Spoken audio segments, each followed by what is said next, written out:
Hi, I'm Jeff Walters, and welcome to The Minutes.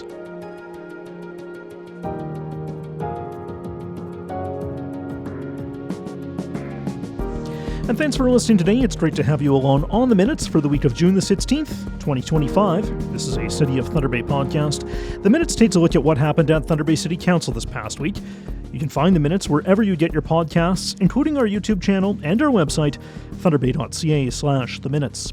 If you want to keep your finger on the pulse of what's happening at City Hall, just hit that subscribe button.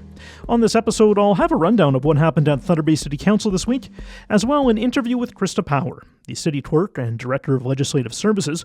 Council heard this week about some proposed governance changes to how Council functions, and we'll hear more about it.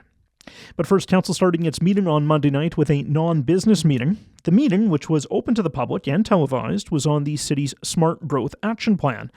The plan has been under development for a few months and will give some options on how Thunder Bay can grow over the next few years. Council was able to ask questions of the plan, which is being developed with the work of the Smart Growth Task Force. The plan will be fully unveiled in the fall. Also on Monday night, Council had the Thunder Bay Community Economic Development Commission Annual General Meeting. The meeting has the CEDC Board receive the annual report, receive the financial statements for 2024, appoint auditors for the next fiscal year, confirm the minutes of the previous AGM, and then appoint officers. City Council approved a number of changes to allow a development to go ahead on Jasper Drive. The proposal is to build multiple apartment buildings on the land for a total of nearly 300 homes. Administration is in favor of the development, although site plan control, which addresses items like stormwater, landscaping, and parking, will be required. A total of 288 homes in 11 different buildings are proposed. The development still needs a successful purchase agreement with the city and a successful zoning bylaw amendment, which was passed last night. The property itself is about 6,800 square meters, located at the eastern end of Jasper Drive, running roughly northeast to the end of Fulton Boulevard. Letters were sent to people who live in the area, and there were concerns about increased traffic, trees, a mix of tenants, drainage, privacy, increased pollution, traffic, fencing, parkland, and general objections to more people living in the area. The planning report for the development says that stormwater concerns can be addressed and that a scoped environmental assessment took place. The black ash trees on the property are impacted by the emerald ash borer and need to be removed. It also notes that if off-site improvements are needed for traffic, that any costs would be appropriately cost-shared with the developer. The report notes that there is a drainage ditch that separates the land from its residential uses to the north to more light industrial in the south. Based on the geography of the area, the land is more or less considered to be residential. Administration says that the land meets the intent of the official plan for residential use. The development itself will be staged with the zoning bylaw and official plan amendments approved by Council. Council approved a minor boundary change to the Housing Community Improvement Plan. The plan would make best use of existing municipal services and supports the city's growth objectives. The areas that would be expanded are east of Cumberland Street North and Hodder Avenue running to Lake Superior, as well as a small area east of Syndicate Avenue and south of Frederica Street. The additional areas would include 300 more residential properties to be eligible for grant programs. The report says that there is high demand for the grant programs that support the construction of more homes in Thunder Bay. The report also notes that there is growth between the 2 years of the program in both the number of applications and the number of units to be constructed. Council also heard about the Growth Community Improvement Plan on Monday night. Now, that plan would give a number of grants and incentives for high-impact employment projects. The idea is to help grow the number of businesses in the city. The consultant on this project, Stantec, provided opportunities and recommendations to the city. This includes expanding the boundary of the Growth Community Improvement Plan to cover the entire city.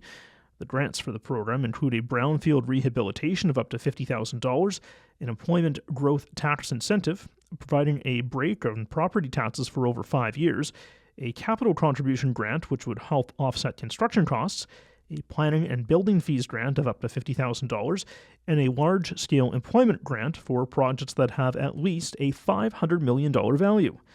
Other plans that aren't specific to the Community Improvement Plan include an employment land action plan, land banking and disposal strategy, land acquisition and consolidation, property disposition, development streamlining, and prioritizing infrastructure projects.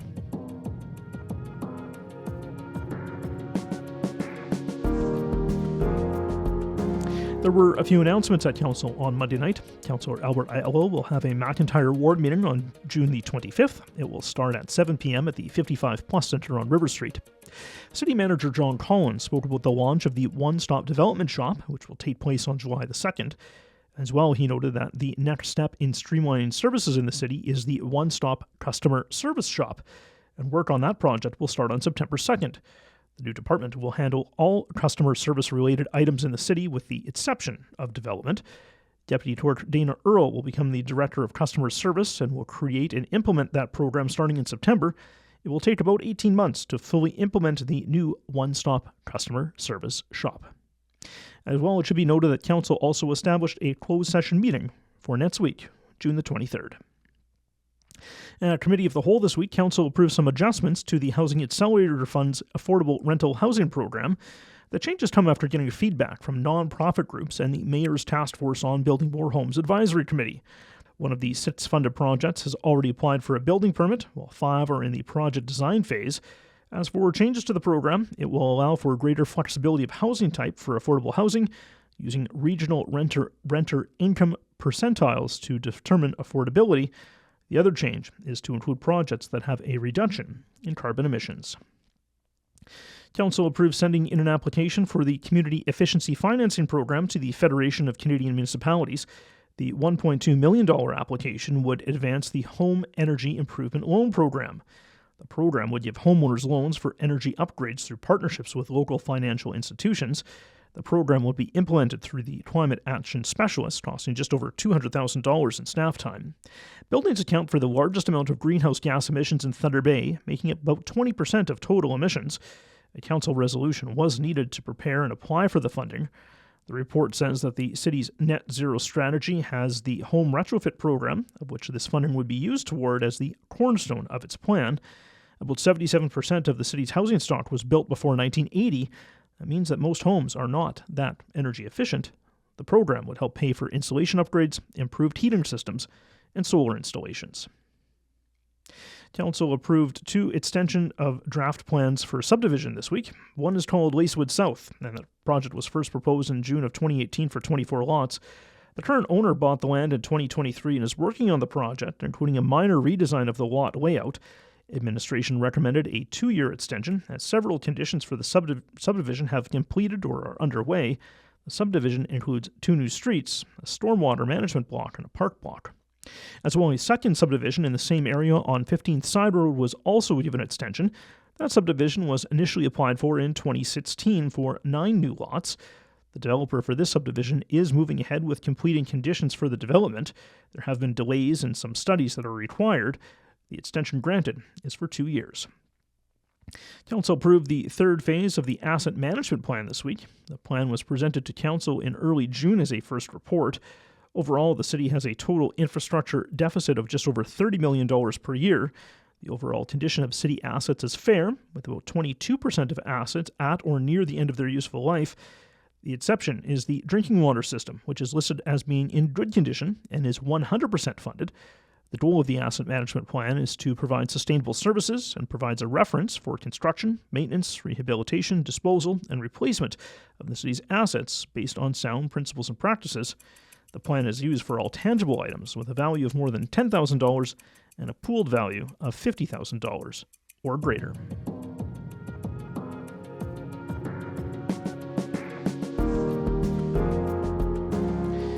Council heard a first report on a new governance model for City Council. It was a lengthy discussion with nearly 2.5 hours of questions and answers with City Clerk and Council. The governance structure would change how City Council meets. There was one deputation on this item from Stephen Marguerite from the Clean, Green and Beautiful Committee. He told Council that he felt dissolving committee would have a negative impact on the community. In a report to Council, the City Clerk wrote that Council would approve a new procedural bylaw, which would change meeting structures, amongst other items. The new bylaw would also eliminate a number of Council committees, including Anti-Racism and Equity Committee, Audit Committee, Clean, Green and Beautiful, Community Communications, Community Youth and Cultural Funding Appeals, Coordinating, Downtown Fort William Revitalization, Earth Care, Official Recognition, and the Waterfront Development Committees. Administration would also get updates from stakeholders and provide a report back to Council in 2026 on the changes. Now, standing committees would be introduced, which include adjustments to a committee of the whole.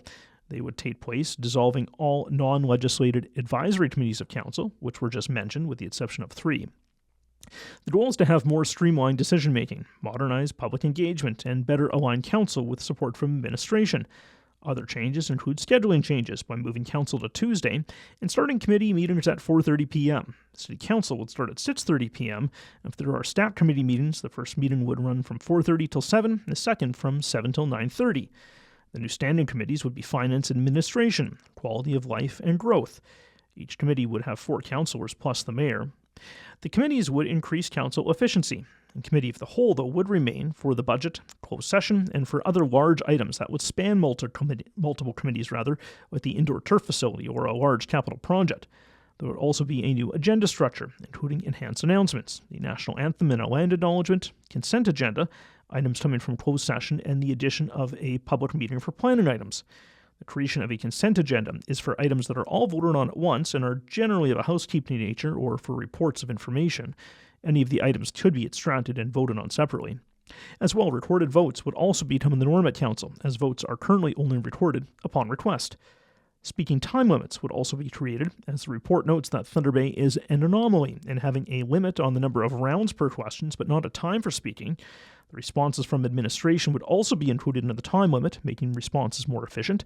For committees of Council, the report notes that there have been issues in recruiting people to sit on committees, with a current vacancy rate of 15%. In the past year, about a quarter of all committee meetings have been cancelled because of a lack of quorum. Most comparable communities have less than half of the advisory committees that Thunder Bay does.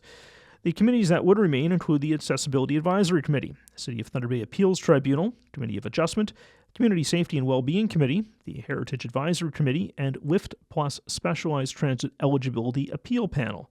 3 special purpose committees would also continue.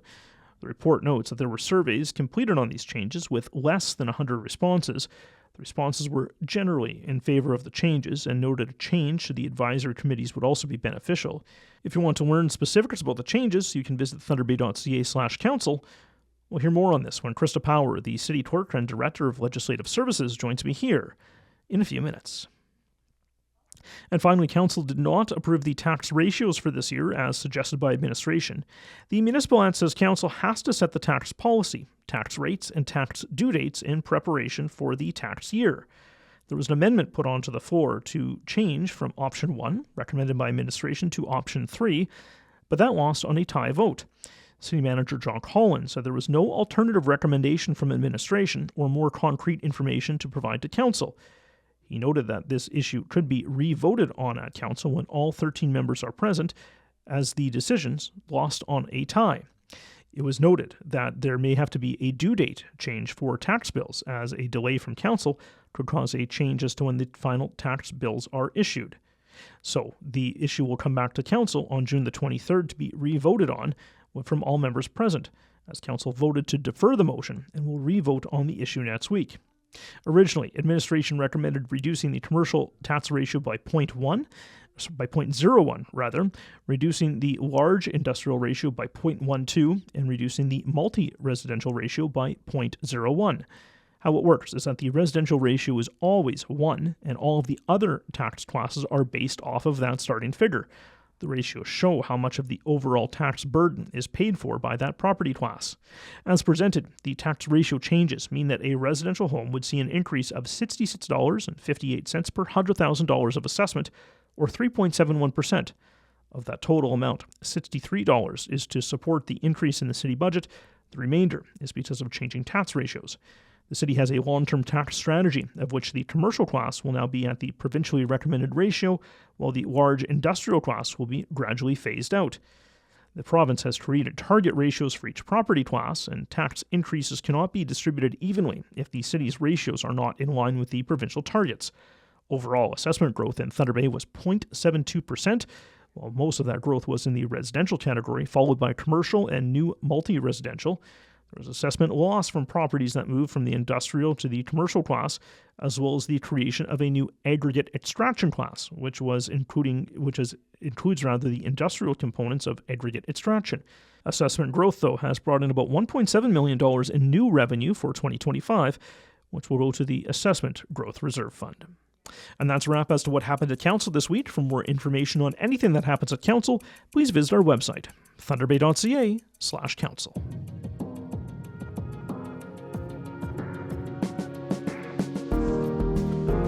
There are some potential changes coming to Thunder Bay City Council. This week, Council brought a look at a first report on changing the governance structure of City Council. This means that Council will dissolve some committees and go to a different method of hosting meetings. They're called standing committees. It's the biggest change to City Council in decades, and it is a big one. Krista Power is the City Clerk and Director of Legislative Services with the City, and she can explain what all of these potential changes are. Krista, thanks for coming into the Minute Studio today. Thank you for having me. So a number of changes, as we said, being recommended in this report. Why are we even looking at making changes at this point? So one of the things we are looking at is increasing efficiency at City Council meetings and also increasing understanding of the public on how City Council makes decisions. There have been requests in previous years on continuous improvement. How can council evaluate how their meetings are, how they are functioning as a municipal council? And that's a really hard thing to measure. So this potential change would allow for some additional opportunities to look at continuous improvement, look at efficiencies, and are we meeting those goals? And what are some of the changes that we're talking about here? Because when you say standing committees, all these changes of committees, it goes over a lot of people's head. One of the things I would say that's really important to me is people engaging in their local government, understanding that the people who make their decisions about their water, their swimming lessons, where their garbage gets picked up, these are the folks that make those decisions. So right now they make their decisions at City Council. All decisions are made by bylaw, which is required under the Municipal Act. But those decisions are sussed out at what's called Committee of the Whole, which is the same body of people. So the same 13 members sit on Committee of the Whole. They receive reports. Those reports then become a set of minutes that go forward to City Council, which are then approved by bylaw.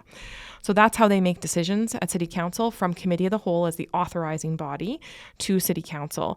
What's being recommended is to remove Committee of the Whole as we know it today and replace it with standing committees that don't have authorization function, but really have the opportunity to provide engagement, to provide consultation, feedback.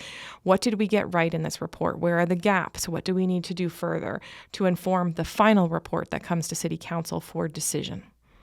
And then so the standing committees would essentially, if we think of it maybe in like a federal context that some people might be more familiar with, would this be like Parliament and then going to Senate almost? Similar. I would say one of the pieces that's important in looking at municipal comparators is an opportunity for a smaller group of council, so a smaller number of members of council, to do a bit more of a deep dive, provide some consultation, provide some feedback to administration to best inform the final report to council. That certainly doesn't mean that all 13 members can't provide their feedback on standing committees, but only 5 members would be appointed, is what is proposed to each standing committee. We've heard a lot about community groups, committees, not committees as in Committee of the Whole, but other committees of council, saying there's going to be less opportunity for public input. We've heard this as a bit of a complaint. How do you respond to that? So one of the things that I think is important is right now we have 19 City Council advisory committees. So some of those are legislated. They're required by law. Those obviously aren't going anywhere because they are required.